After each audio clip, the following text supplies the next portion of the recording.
ইলটগঞ্জ বাজারের ভিড়ের মাঝে দাঁড়িয়ে আছে এক নীরব ইতিহাস।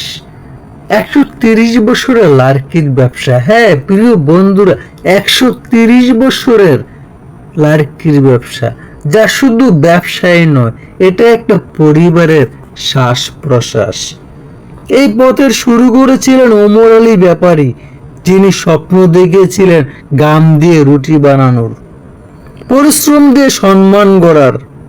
তারপর সেই স্বপ্ন বয়ে নিয়ে গেছেন তারই ছেলে মজনু মিয়া। রোদ বৃষ্টি কষ্ট সবকিছুরই মাঝে তিনি থেমে যাননি।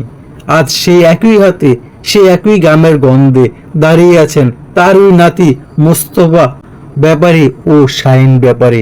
গাছ কিনে লার্কি বানানো শুধু কাজ নয়, এটা যেন তাদের রক্তে লেখা এক অদৃশ্য দায়িত্ব।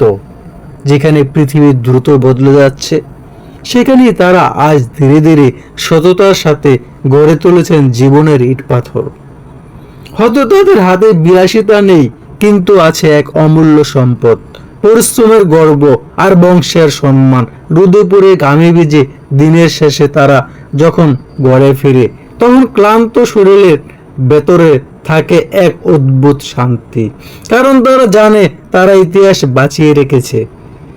কিন্তু প্রশ্নটা থেকেই যায় বন্ধুরা, আজকের এই দ্রুতগতির জীবনে আমরা কি পেরেছি আমাদের শেকড়, আমাদের পরিশ্রম আর আমাদের ইতিহাসকে তাদেরই মতো এভাবে ধরে রাখতে? অবশ্যই কমেন্টে জানাবেন প্রিয় বন্ধুরা।